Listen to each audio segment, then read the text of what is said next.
আসসালামু আলাইকুম এভরিওয়ান। আজকে আমি রান্না করব পাস্তা এবং ইন্দোনেশিয়ান স্টাইলে ফিশ ফ্রাই। যদিও আমি খুব একটা এক্সপার্ট না রান্নাতে, তারপরেও আমি চেষ্টা করছি। প্রথমে আমি পানিটা গরম করে নিয়েছি, তারপর এটার ভিতরে আমি পাস্তাগুলো দিয়ে দিলাম সিদ্ধ হওয়ার জন্য। ভালো মতো সিদ্ধ হওয়ার জন্য আমি এটাকে ঢেকে দিব। পাস্তা সিদ্ধ হওয়ার পাশাপাশি অন্যদিকে আমি ফিশ ফ্রাইয়ের জন্য মাছগুলো আমি এখানে তেলাপিয়া মাছ নিয়েছি 2 পিস। মাছগুলো ভালো মতো ধুয়ে নিয়েছি লবণ হলুদ দিয়ে, যে যেরকম প্রেফার করে। ধোয়ার পর আমি এটাকে ড্রাই করে নিচ্ছি টিস্যু দিয়ে ভালো মতো, যেন এখানে পানি না থাকে। ড্রাই করার পরে আমি এখানে লবণ এবং লাল মরিচের গুঁড়া দিব, যেহেতু আমি একটু স্পাইসি পছন্দ করি। লাল মরিচের গুঁড়ো দিয়ে লবণ দিয়ে আমি ভালো মতো এটাকে মেখে নিব, একটু ভিতরেও যেন যায় সেটাও আমি দেখব। ভিতরে আমি লবণগুলো দিয়ে নিয়েছি, পাশাপাশি আমি মরিচটাও দিব। যে যেটা পছন্দ করে, আপনারা যদি স্পাইসি খেতে না চান তাহলে লাল যে মরিচটা গুঁড়ো মরিচটা আপনারা সেটা অ্যাভয়েড করতে পারেন। তো দেখতে পাচ্ছেন আমি মরিচটাও দিয়ে দিলাম।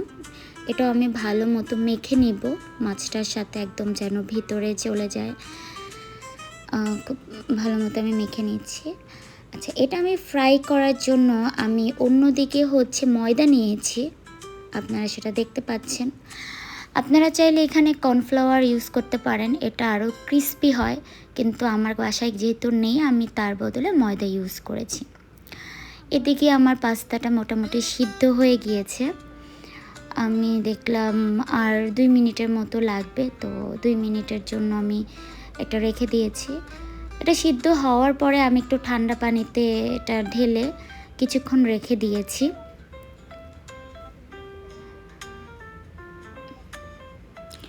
তারপর আমি আমার পাস্তা রেডি করার জন্য কিছু ভেজিটেবল কেটে নিয়েছিলাম। তো আমি এখানে তেলটা গরম করে এখানে একটু রসুন কুচি, আদা কুচি এবং কাঁচামরিচ কুচি দিয়ে ভালো মতো ভেজে নিলাম। এরপরে আমি এখানে দিয়ে দিব আলু, ছোট ছোট করে কিউব করে করা। যেহেতু আলুটা আগে দিচ্ছি কারণ এটা একটু সিদ্ধ হতে হবে, আর আমি একটু সবজি পছন্দ করি বলে আমি কিছু আলু এখানে ভেজিটেবলগুলো আমি সবজিগুলো ব্যবহার করেছি। এখন আমি সয়া সস দিয়ে দিলাম। এটা সিদ্ধ হওয়ার পর এখানে আমি ক্যাপসিকাম, তারপরে গাজর কুচি, সেই কুচিগুলো দিয়ে তারপর আমি ভালো মতো ভেজে নিব।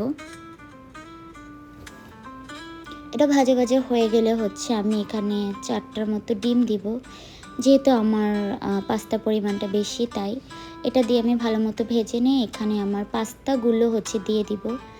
পাস্তাগুলোর উপরে আমি একটা সস ইউজ করব, দেন আমি একটু সল্ট ইউজ করব। তারপর আমি ভালো মতো এটা নেড়ে নিব। তারপরে আমি টমেটো কুচিটা দিব, দেন এই তো হয়ে গেল আমার পাস্তা। অন্যদিকে আমি ফিশ ফ্রাই করার জন্য তেলটা গরম করে নিয়েছি। তেলটা আমি অনেক বেশি পরিমাণে দিব, এখানে তেলের পরিমাণটা অনেক বেশি দরকার। তারপরে আমি ময়দাতে আমার মাছটা ভালো মতো মেখে একটু জাস্ট উপরে যে আলগা ময়দাগুলো আছে একটু ঝেড়ে আমি তেলের ভিতর আমি ছেড়ে দিব। বাস, তারপরে নিচের পাটটা ভাজা হয়ে গেলে আমি এটা উল্টে দিব আর একটু ভালো মতো ফ্রাই হওয়ার জন্য। দেখতেই পাচ্ছেন, দেখতে খুবই ইয়াম্মি অ্যান্ড ক্রিস্পি লাগছে।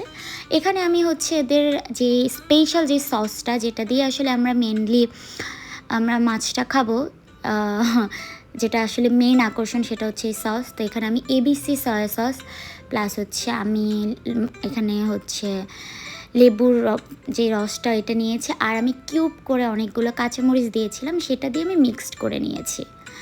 এখানে দেখতে পাচ্ছেন আমার মাছগুলো হয়ে গেল, বাস আমি এটা তুলে ফেললাম। তো এই তো হয়ে গেল আমার আজকের রান্না।